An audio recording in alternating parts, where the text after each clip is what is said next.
One of the most fascinating age segment in everybody's life is 10 to 15 years. Typically, a child is studying in class ranging from 5 to 9 or something. Lots of stuff has been written about children in the age group of 1 to 8. They're toddlers, they're in the formative years of growth, and the child psychologists and some of the doctors also have spoken a lot of things about this particular age group. But somehow the age group 10 to 15, which actually qualifies to be an age of adolescence, seems to be getting not the adequate attention it deserves. Adolescence is a word which has its origin in a Latin phrase called adolescere, which really means to grow up, In fact, interestingly, this is an age which marks the transition from the childhood to adulthood.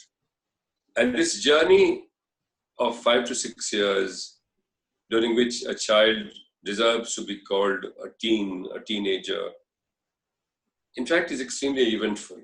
If one takes a closer look at the growth, a trajectory of a child during these years, what we notice is that whether it's a boy or a girl, they undergo major transformation in 3 different dimensions, typically. One, of course, in physiological context, there are huge changes that are happening. The glandular, the secretion of hormones, and in boys particularly, the voice starts cracking, they start getting hair all over beautiful, tender skin that they have. And they also experience some kind of sexuality in a very subtle and a soft manner. The girls also they cross an age of puberty. And sometimes the experiences they go through is also nothing short of traumatic.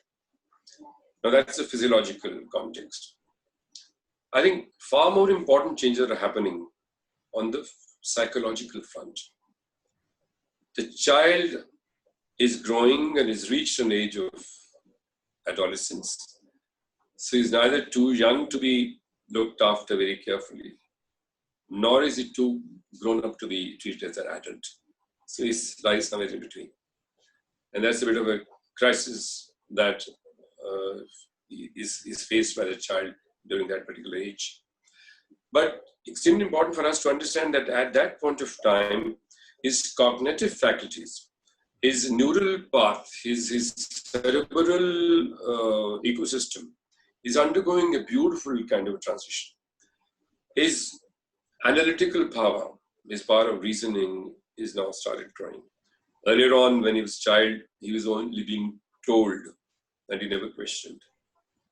At this age, when he's told, he questions because he starts thinking in terms of a lot of issues that he faces personally in his own life, and he starts analyzing. It doesn't take everything lying down, typically, as it were. I think this is a particular factor which really has to be observed very closely by the teachers, by the parents, by everybody who's connected with the child. Because this is where very imaginatively we can start infusing the concept of the so-called 4C, the critical thinking, the creativity, the collaboration, the communication, the concept clarity. You know, his cognitive faculties are relatively uncontaminated by external factors. He's got a very clear head, but he's got questions. And if we're able to handle those curiosities, those tendencies to question everything, then I think that person can develop into extremely logical and extremely intelligent. Intellectually, the person can become very strong. And also during this period, if we can generate some kind of a situation, simulate a situation, or create a situation where the child is exposed to some of the very, very empathetic syndromes, concerns for others, value systems, emotional connect with others, then I think that also would probably contribute to making that person a complete child. At that particular age, we also have to remember, and parents of these age group adolescents would testify to the fact that children become a bit of a rebel at this stage. Like I mentioned earlier, they don't take everything lying down.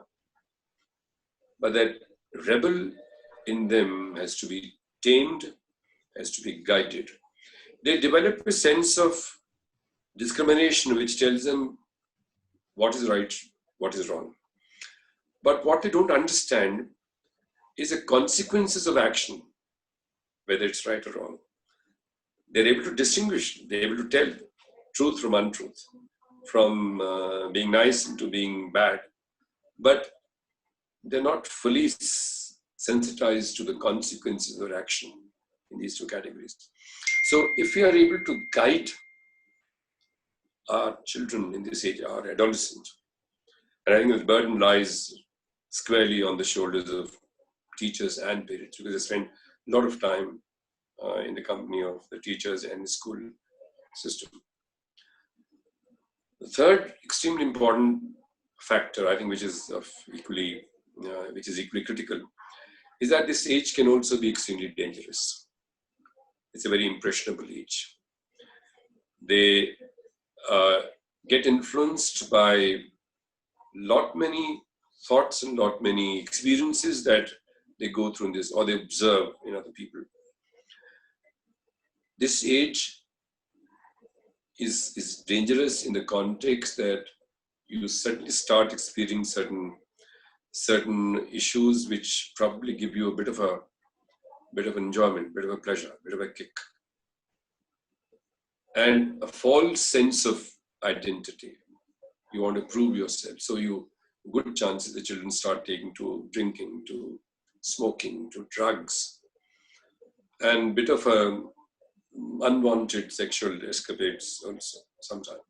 So I think the parents really need to watch that. And I think adolescence is the age where grown-up children need desperately the company and the guidance of the parents.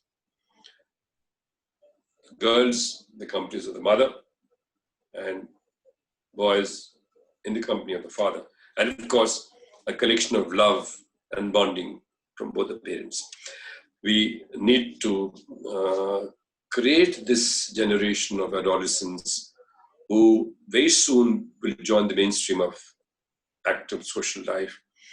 And if they are intellectually and emotionally grounded, and if they have strong value system, I think there'll be tremendous contribution to the overall welfare and well-being of the society. Thank you.